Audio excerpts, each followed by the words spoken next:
Hey everyone, welcome back to Asia Unlocked. I'm Emma. And I'm Tom. Today we have a really fun topic, one that everyone can relate to no matter where you're from. Quick question for you, Tom. Which country do you think has the most 7-Elevens in the world? Easy. America, right? It's an American company after all. Wrong! It's Japan, and it's not even close. Wait, seriously? 7-Eleven is American? Yes, most people don't know that. The brand feels so Japanese now, with its rice balls, its ATMs, its clean aisles, that people just assume it started there. That's honestly wild. So, what happened? How did an American company become like the symbol of Japanese daily life? That's exactly what we're talking about today. The convenience store war. How one simple American idea traveled across the Pacific, got completely reinvented, and then split into totally different battles in Japan, Korea, Taiwan, and Thailand. And I heard there's a twist where the student ends up buying the teacher. Is that true? Oh, we'll get there.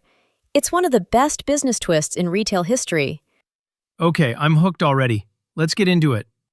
So, the story starts in 1927 in Dallas, Texas. Texas?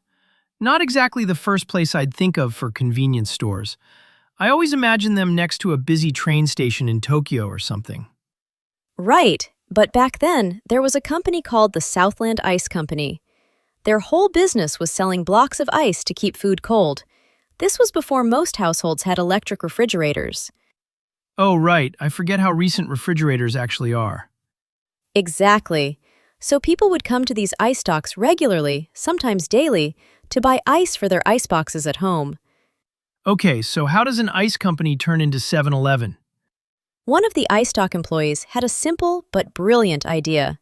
He said, "Customers are already coming here all the time. Why don't we also sell milk, eggs, and bread?" Smart. Add convenience to convenience. You're already getting people through the door. Exactly. And it worked immediately. The idea spread, and the stores were originally called totem stores, supposedly because of a totem pole logo they used. That's a random name. It really is. But in 1946, the company rebranded and changed the name to reflect something genuinely revolutionary for the time: their opening hours, 7 a.m. to 11 p.m. Oh, that's where 7-Eleven comes from. I never actually thought about that. Most people don't. But at the time, almost every store in America closed by 5 or 6 in the evening. Staying open until 11 at night was seen as almost extreme. So it was basically the Amazon Prime of the 1940s.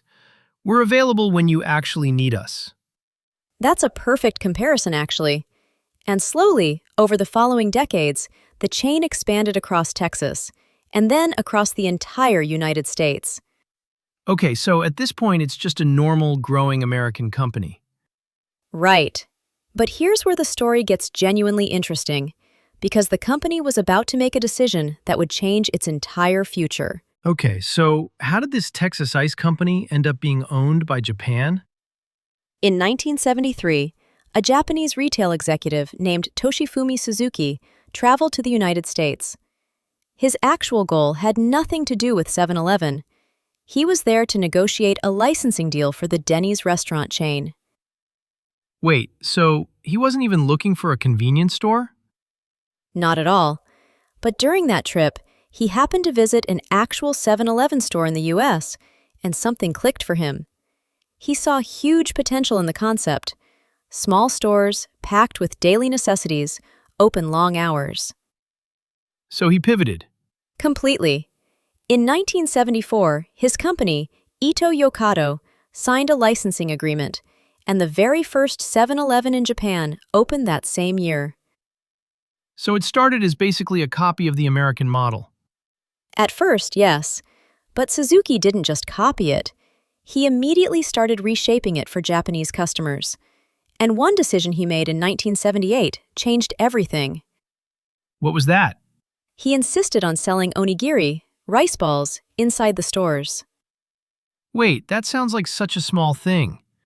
It sounds small, but at the time, his own team pushed back hard. Onigiri was considered homemade food, something your mother made for a picnic or a farmer brought to the fields. Nobody thought people would pay money for it in a store. But he did it anyway? He did. And today, 7-Eleven alone sells more than 2 billion onigiri every single year in Japan. 2 billion?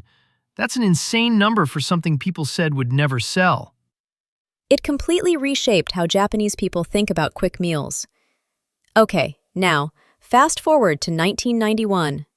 Back in America, the original company, Southland Corporation, was struggling financially.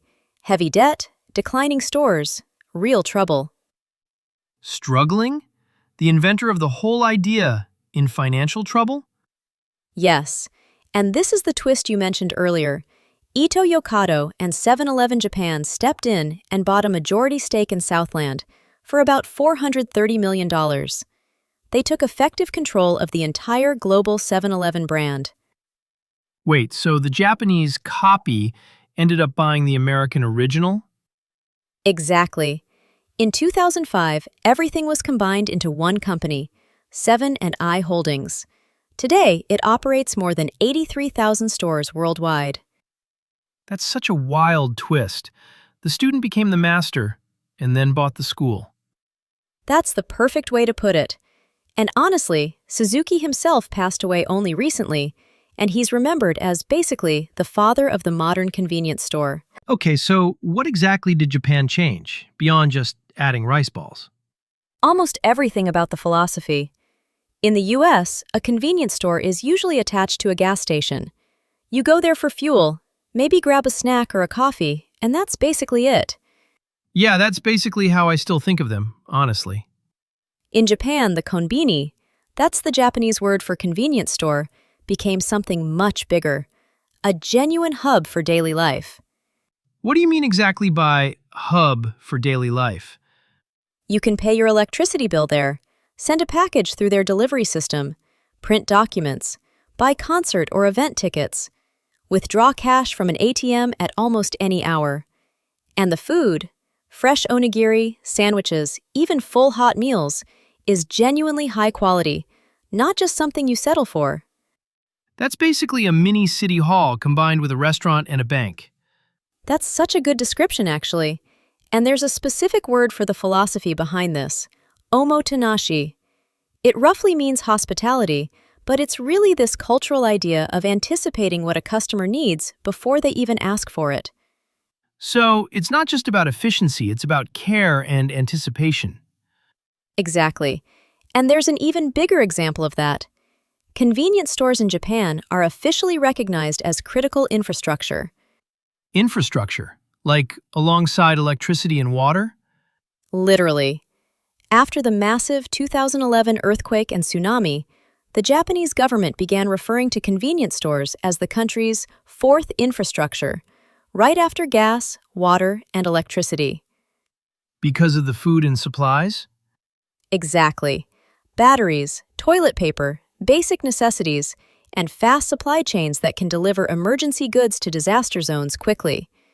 In 2017, the government officially designated the major convenience store chains as designated public organizations under disaster response law, the same category as utility and transport companies. That's incredible. A store that started by selling blocks of ice in Texas is now legally considered emergency infrastructure in Japan. It really shows how far the concept traveled and how completely it was transformed along the way. Okay, so Japan clearly reinvented the whole idea. But I heard other countries in Asia are just as obsessed. Maybe even more? Actually, this might surprise you. The country with the highest convenience store density in the world isn't Japan. It's South Korea. Really? I would have guessed Japan for sure, especially after everything you just described. South Korea has about one convenience store for every 900 to 950 people. Taiwan is second, with roughly one store per 1,700 to 2,000 people. Japan is actually third. So it's basically a three-way competition at the very top of the world rankings. Exactly. And in Korea, there's a specific social reason behind this boom: the rise of single-person households. As of recent years, About 35% of all households in South Korea are just one person living alone. Oh, that changes what people actually need from a store. Right. Nobody wants to cook a full meal or buy a huge bag of rice for just themselves. So chains like CU and GS25 built their entire strategy around small, single-serving meals. There's even a famous product line, a lunchbox collaboration with a well-known Korean chef, Baek Jong-won, that became a massive hit specifically because it's designed for one person. That's such a clever response to a social trend. It really is. Some Korean convenience stores have even evolved into small cultural spaces, with seating areas, themed branches, even spots designed for studying or relaxing, not just quick shopping. Okay, now tell me about Taiwan. In Taiwan, convenience stores are woven into everyday life in a slightly different way. Most people pick up their online shopping deliveries there instead of waiting at home for a package. That's actually really practical. No missed deliveries, no waiting around all day. Exactly. And 7-Eleven is still the biggest player in Taiwan too, with Family Mart close behind as the second largest chain. So basically, all of East Asia turned this one simple American idea into a full-blown national obsession, just in different directions. Japan focused on service and infrastructure. Korea focused on solo living. Taiwan focused on convenience for delivery and daily errands. Perfectly summarized. But Southeast Asia has its own completely different version of this story. Okay, tell me about Thailand. Thailand's first 7-Eleven opened in 1989, right on Patpong Road in Bangkok. It's operated by a company called CP All, which is part of one of Thailand's largest business conglomerates, the Charoen Pokphand Group. And how big is it now? Genuinely huge. Over 14,000 stores nationwide, serving more than 11 million customers every single day. That's almost 75% of the entire convenience store market in Thailand. Wow, that's basically a monopoly at that point. It's very close to one. But interestingly, it didn't start out successful. In the early years, Thai consumers weren't familiar with the whole concept, and the company actually lost money at first. They had to study both the American and Japanese models carefully and adapt the format specifically for Thai shopping habits. What changed? Competitors started challenging that dominance too. Other business empires in Thailand, some connected to mass transit and shopping malls, began investing heavily in rival convenience store chains, planning tens of thousands of new locations. So even with CP all this dominant, the competition is intensifying. Definitely.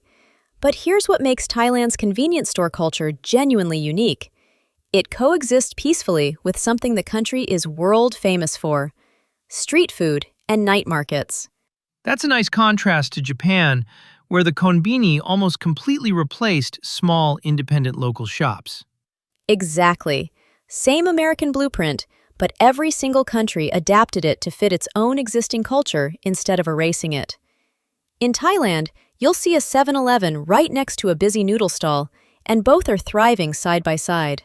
It's kind of beautiful, actually. One American idea, four completely different cultural outcomes. So here's the big question. Why didn't the birthplace of 7-Eleven evolve the same way as Japan or Korea? There are a few real reasons. First, infrastructure and geography. American convenience stores are built around cars and gas stations because most American cities are designed for driving, not walking or public transit like in Tokyo, Seoul, or Taipei. Right, most Americans genuinely drive everywhere, even short distances. Second, food culture is just different. Americans generally trust dedicated restaurants and large grocery stores more for fresh, quality food. So convenience stores stayed focused on snacks, drinks, and cigarettes rather than full meals. So it's not really that the American model failed in some way. Not at all. It just never had the same cultural pressure or population density to evolve the same direction. Different infrastructure, different daily habits, completely different result. Even though the entire idea was born there, in Dallas, Texas, from a company that started by selling ice. It's such a great example of how an idea can leave home and become something its original creators never could have imagined. So today we learned an American ice company became a Japanese retail empire, and then basically an entire region's obsession, each country reinventing it in its own image. And every single country added its own twist. Japan made it a lifestyle hub and even emergency infrastructure. Korea and Taiwan made it hyper-dense and tailored to modern living. Thailand made it coexist beautifully with street food culture. It's honestly a perfect example of what this whole channel is all about. Ideas that travel across the world and get transformed completely along the way. So here's a question for you, our listeners. What's the convenience store like in your country? Is it more like the American model, or more like the Asian hub for daily life model? Let us know in the comments. And if you enjoyed this episode, don't forget to subscribe to Asia Unlocked for more stories that unlock the real Asia through English. See you next time. Bye, everyone.